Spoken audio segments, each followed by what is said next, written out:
Even after divorcing my husband, I got a book out of that too. I mean, it's almost like I'm Taylor Swift. She writes songs, I write books. But you know what? I say to myself, the next guy I wind up with, I'm not going to write a story about him. That'll be my guy. Welcome to Breaking Barriers. You know your path. We know the obstacles. And we can teach you how to tear them down. And now your host, CEO and founder of Adapting Social, John Vigero. We are back on Breaking Barriers, and today I have the honor of interviewing New York Times bestselling author of 3 books and the founder and CEO of SAMCOR Productions, Suzanne Corso. Welcome. Thank you so much for having me, Megan. This is great. Absolutely. Thanks for joining us. Now, you're working on a really big project right now, turning one of your books, Brooklyn Story, into a film. How is that going? It's going great. I mean, we're negotiating what studio we're going to go with. The script is done. I had, a lot of people don't know this, but I'm going to give it to you. Penny Marshall, who's no longer with us, and she was a great actress, but even a better director. She read Brooklyn Story's script first years ago, and she gave me some amazing notes, and she was going to make this movie years ago. Unfortunately, I know she passed of lung cancer. Same way my mom did. And that was it. And I look at it that it's divine timing. A lot of years passed in between. And we're going to finally make this movie. And Penny will be looking down. So it's all good. Now, what is the journey between creating a book and then creating a script? I'm assuming there's a lot more dialogue in the script, but is it that much different from the book itself? You know what? The only difference between a novel and a script is the novel is more detail oriented. So I could sit and write about a pink flower for 3 pages, and people love that. You get lost in the words of a book. Okay. Definitely. In a screenplay, that pink flower has to be described in 3 words and call it a day. If you even get the 3 words. So it's very script, it's very action oriented, and it's very, all about the dialogue. And I was gifted with good dialogue, so I wanted to write my own script. Oh, I love that. And now, are you going to have the opportunity to be involved in the actual production of it? I'm assuming SAMCOR Productions, that's kind of what you're doing? Yes. I mean, look, in the industry, we fight for everything we possibly can. But because it's such an authentic project, it's such a Saturday Night Fever, Rocky, Goodfellas, Godfather, Working Girl project, I want to fall into that legendary category. Of course, I'm going to be involved with it. I mean, I'm the one who's going to provide the accurate information and take you to the 18th Avenue authentic locations to shoot this thing. Right. And now there's overlap between the book and film and your actual life, right? Exactly. And it's actually crazy. We were talking right before this about how not many people's life you hear about and think that it could be a movie, and yours quite literally is. And this book being about, a young girl getting involved with a mobster, and that was your reality. What was that like? How did you get involved with a mobster? Don't forget, my grandmother was Jewish. My mom was Jewish. My dad was Sicilian, left when I was born. That was the end of that show. My mother rebels against my grandmother and raises me Catholic. So I'm completely confused. It's all dysfunction. As soon as I'm a child, it's all dysfunction. But when I met Tony, so to speak, he's this upcoming mobster. And, we later find out that he kills 22 people. It's pretty insane. And I had no idea about that. So I'm living a life with a guy who's an outright murderer until, that we wind up finding that out later in life. But it's very scary. These guys, they pursue you. They love you. They're all over you. They're buying you everything. I was poor, welfare food stamps, living in Bensonhurst, Brooklyn. My mother was out of her mind. I love her, but out of her mind. And we were stuck in a situation that, he's giving me everything, but my grandmother saw right through it. My mother saw right through it. But, what am I going to do? Right. You're young. Yeah. And at that point, I think you were in high school or getting out of high school? I was 15 when I met Tony. And I was an A+ student in high school, and he made me, I guess we all have our own choices, but when you have a gun to your head, he wanted me out of high school. He didn't want me to finish high school. I later went back for my GED and went to college, but he wanted me out of school. He didn't want me to better my life or meet anyone else. Wow. That's and crazy. It's so important that women realize that right off the bat. If a man is jealous of you, get away from him. Cut it out. Get away from him. Yeah. Absolutely. Louder for the people in the back. Oh, yes. Yes, Megan. Yes. So was there any signs throughout that? Like you really had no idea what was going on behind closed doors, but you knew that this kind of manipulation was happening, or did you realize that towards the end? I think as a woman, we have these instincts, and I was very mature very fast because the world I grew up in, it was just my mom and my grandmother and myself trying to survive. Right. So instinctively, I knew he was a cheater, he was robbing, stealing. I don't know who he was killing. I really didn't have knowledge of that. But instinctively, I knew something was up. I knew I had to get away from him, but I couldn't. He Mm. would smack me around. He was physically and emotionally abusive. And to get rid of that, I went to church a lot. My faith was big. But the only way I got away is when he went to jail. Then I Wow. got away. I know. And how long was that from when you were with him to when he went to jail? About 20 years old. Wow. Yeah. Wow. Yeah. That's a Yeah. long time. And that's such It's a an long time. influential part of your life when you're trying to figure out, I mean, from 15 to Yeah. 20. You're trying to figure out who you are. Exactly, exactly. And you were already confused to begin with your family dynamic. And then to bring this into the equation, Right. how far, or I should say, how soon after that experience were you able to really figure out this is who I am as a person? At 17 years old, I'm 2 years into this so-called relationship. My grandmother hands me a Smith Corona typewriter and says, Bubala, write yourself out of this story. And that has become the line or the motto in my book, in my life. And I started writing Brooklyn Story. The first page I put in the typewriter, Brooklyn Story. And I'm so blessed because Simon and Schuster kept that actual title. And that's going to be the title of the movie. And it's odd that you're able to go through life with that one title. Right. And I started to realize that the writing was the only way to get me out of it. It was very cathartic and it got me through my day to day when days weren't that, good. Right. And you found a way to kind of take your personal experience and turn it into a story that others could potentially relate to. It's almost like a diary, but in a storytelling type of way. How much more of the book crosses over into your personal life aside from that relationship? I think I had to make this book fictitious. You're changing names, Of places. course. You have no choice. You got to protect Right. people. Okay. So I think the book is really all about me. Everything is true. I Wow. went through that and more. I sugarcoated a lot because it's heartbreaking what you go through psychologically. If you're not equipped and you're not strong enough as a young woman, forget Mhm. it. Forget Yeah. it. Because you see so many women today, they end up with narcissists. It's a nightmare.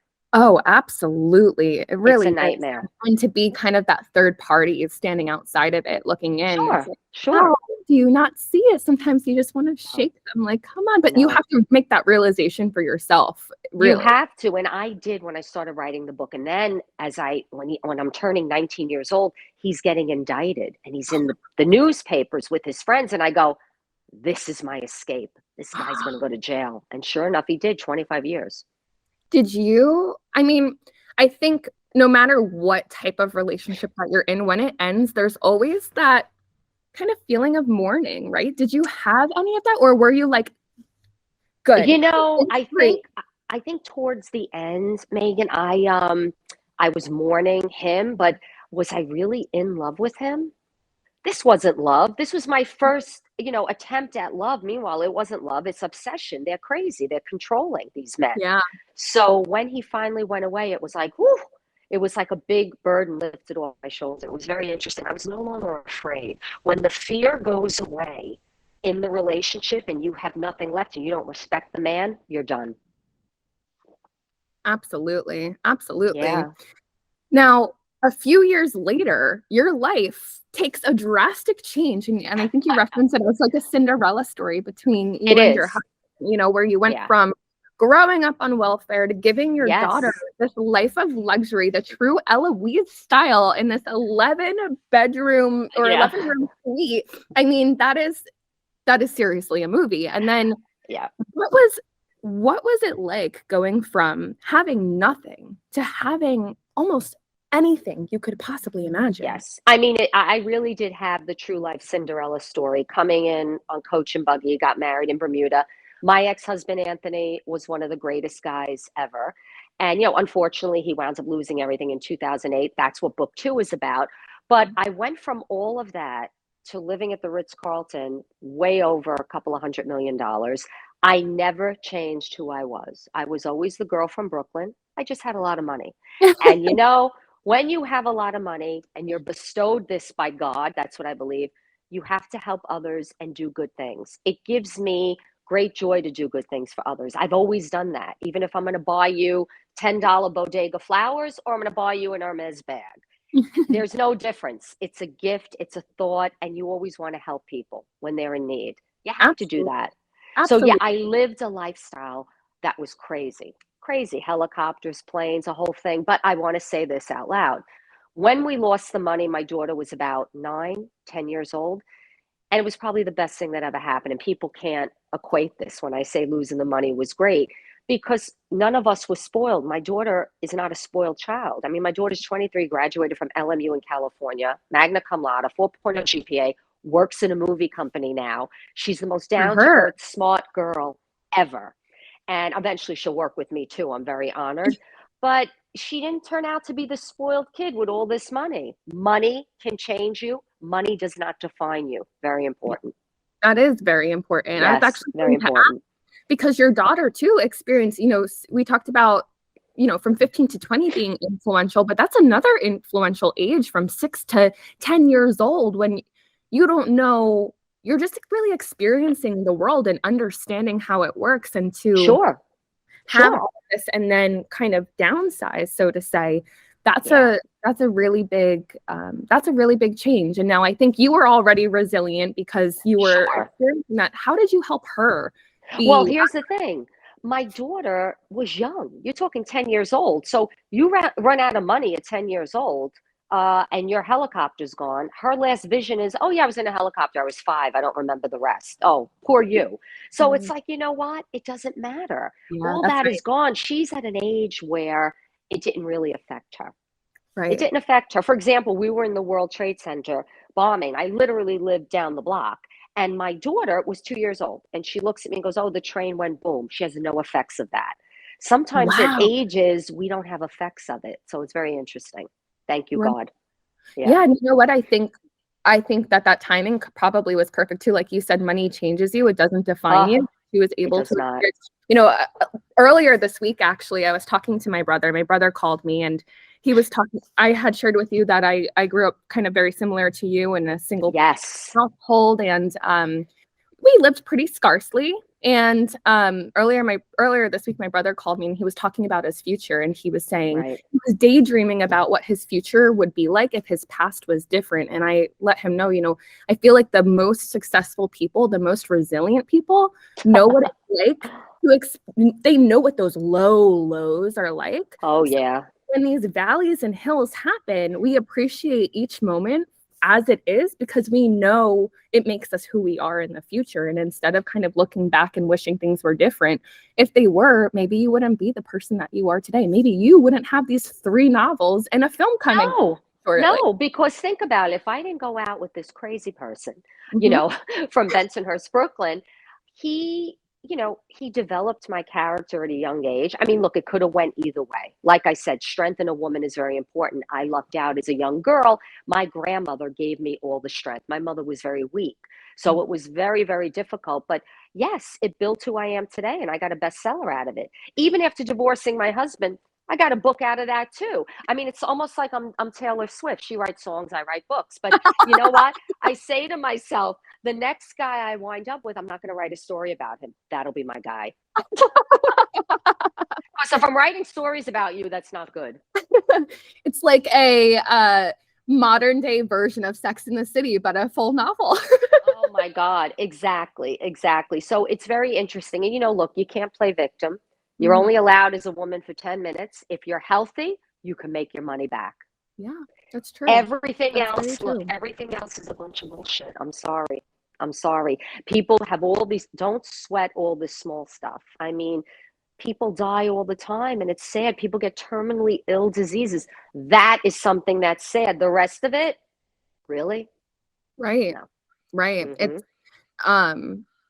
I have no tolerance for it. I have Me no neither. patience for people like that. No. Me neither. And this is something that I'm actually really struggling with a lot lately, especially during the holiday season. This is where I start to get triggered by this a little bit, because growing up, in similar situations, material things were not a priority for us at all. Money was food's the priority. Exactly. And staying healthy, having a roof over your head. I mean, to this day, first of all, when I got divorced, fast forward, I sold half my wardrobe. You know why? Because I had some good shit and I made some good money and I was able to rent an apartment. I was able to live my life, and I don't need to keep up with the Joneses. I'm Suzanne Corso. I'm my own person. Right. I don't want to be anyone else. I don't want to be anyone else. Absolutely. And it's interesting because I think sometimes people let money define them and material things define them. And especially around the holidays, this is where,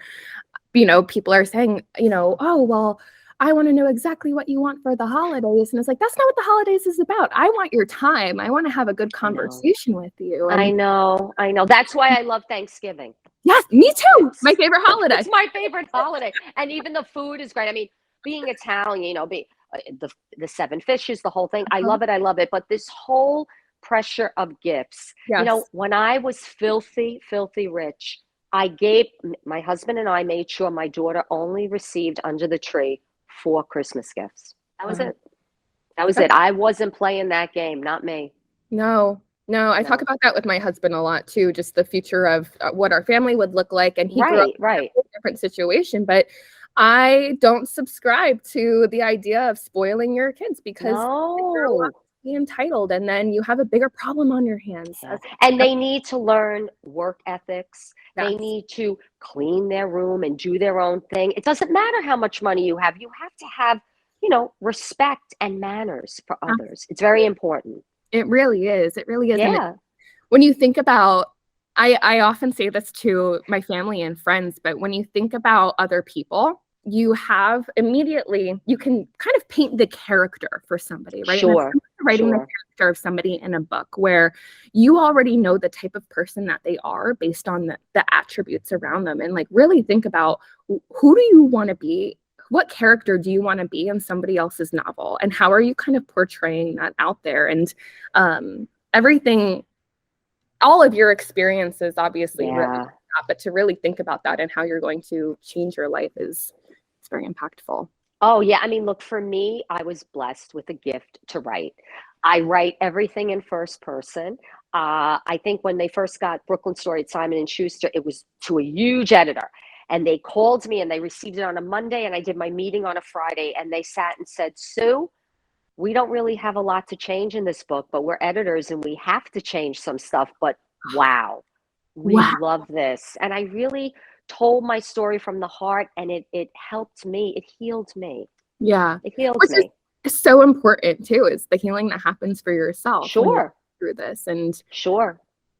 That's amazing. Now, you wrote 2 more books after that. You talked about the Sweet Life, which is the Wall Cinderella Street Story. So the Cinderella Story. Yes. And then the third one, what part of your life does that one depict? Hello Hollywood. I did 3 major entities in my 3 books. So I did Mafia, Wall Street, and Hollywood. I don't touch politics. I don't touch religion. I stay away from it. That's that. Smart. That's that. No opinion. Leave me alone. But the third book is my journey. Now my daughter's older, and it's my journey going to Hollywood, making Brooklyn Story, being successful. My father comes back into my life. And the truth is, that book is half fiction.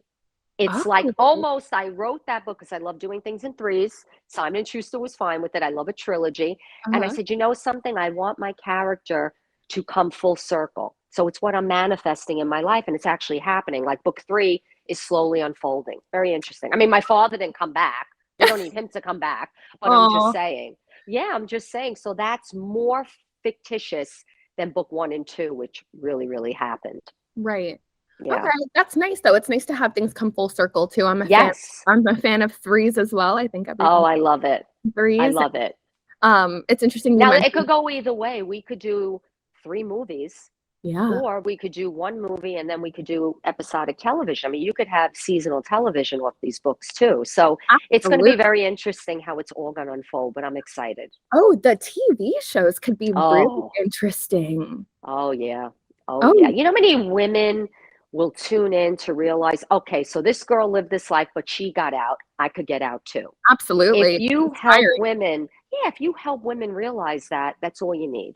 We Mhm. can't be told what to do. Relationships should be equal. There should be respect. It should be lovely. If you have stress in the relationship and you're aggravated all the time, why are you there? What's the No, point? No. no. A I don't, man I'm should not enhance your life, not the other way around. right. Exactly. Exactly. I think in any partner, you really need to look for Yes, by the somebody. way, that goes with any partner. If you're gay, Yes, if you're a lesbian, I don't care what you are, do not let your significant other take you down. You walk away from that relationship. That's the exactly. truth. Because at the end of the Absolutely. day, you're a team. You're Yes, supposed to help each other's lives get better and be easier, not be more difficult. My absolutely. my mom was married a handful of times, and I think that's the one thing she always kind of instilled in us is make the right decision. And once you feel that it's not right, it's not right. Like It's not don't right. don't wait it out because your gut is typically on spot. So Sure, sure. Don't jump into a relationship that isn't going to work. And don't get married unless it's going to work. Although I want to be married again one day. I can't wait. I'm manifesting it because I love being in a relationship and I love yeah, marriage. I do. yeah. Do you think Yeah. sometime soon? Uh, well, I don't know soon, but we'll see. But it's happening. It's definitely happening. Yes, if you're manifesting it for yourself, absolutely. Absolutely. Absolutely. Now, what's next after this film? You talked about maybe doing 2 more movies or doing TV shows. Do you have any set Well, plans? you know, I have my company, SAMCOR Productions, and that's the holding company. I'm the CEO, founder and Mm. CEO. And I have my 4 intellectual properties. I also have a children's book. So I have a children's division, which I want to pursue as well. I have one specific show, which is a limited series, which is very, very important for today's day and age. Another writer and I are going to tackle this. I want to get that out. So I really want to build up my company. But my priority, getting Brooklyn Story made and getting that on screen. Everything else will just fall into place. That's perfect. What Yeah. advice would you give to authors who are just starting out their journeys and maybe, every writer experiences writer's block. And I know I know a few different, aspiring authors out there who are dealing with that right now. What would you say to them they're just stuck? Well, first of all, you have to write about what you know. I Mm. mean, my hat's off to the people who write science fiction and, historical stuff, things that, you're not really, you're writing about what you know, but what you know is who you are. Because I write about human interest story because I'm writing about myself. You Right. have to write about what you know. When you get writer's block, step away from your project, journal, and write about what you know. Write about what you did with your grandmother on Sunday. Write about something that opens up the block. And then what about once maybe you have a piece that you Right. feel really good about, but how do you get it to be seen by people that matter? Well, here's another thing. I mean, I went through 50 literary agents for Wow. Brooklyn Story. Okay. And Wow. it's like, look what that turned out to be. The agent that took me on, ironically, she tore her Achilles heel, was stuck in bed, and decided to read my book, Brooklyn Story. Wow. Reads it, calls me up. Oh my God. Okay, honestly, I'm sorry, Sue, but if I didn't tear my Achilles heel, I wouldn't have read your book. But I have to give it to this new imprint gallery books at Simon and Schuster. That's how it happened for me because it was a divine timing. And when something's meant to be, it's happening for you. So in the real world, that's when you believe in stuff. But Mhm. regular day to day, you just have to get it out there to the agents. The Yeah. agents are the ones that get you to the publisher. You can't go cold to a publisher. Not nowadays, you can't. And you can self-publish. For me, I like a big publisher. There's nothing like it. I'm sorry. Yeah. And to not give up, right? Like you mentioned, you went through Ever. literary agents. And I think a lot of entrepreneurs and authors like yourself and artists, Yeah. after you get rejected. And I think that's something that not many people realize when you're going out into your own endeavors, that rejection Right. will live in the same space as success. Yes. But rejection is protection. So you keep that in your head. Rejection is protection. If a guy doesn't want to take you out, if an agent doesn't want to take your book on, they're not the right one for you. Onward, next. Yeah. Because when the right situation comes, you're like, oh my God, thank God I did it this way. I didn't do it the other way. Right. That's actually a really interesting topic too, because when rejection does happen, I think some people want to fight to make it happen instead of just realizing that everything happens for a reason. You got to let it go. Let it go and look for the next opportunity. Something better's coming. Right. You never wanted that person. Whoever rejects you and doesn't see your passion and doesn't believe in your written words, it's not the person for you. Right. Absolutely. Yeah. Now, Sue, before we wrap up here, I like to leave our audience with a little bit of inspiration. So is there a quote that you live by or reference for motivation? Wow. Oh boy, I should know that. Oh, I got a good one. I do live by this quote. Okay.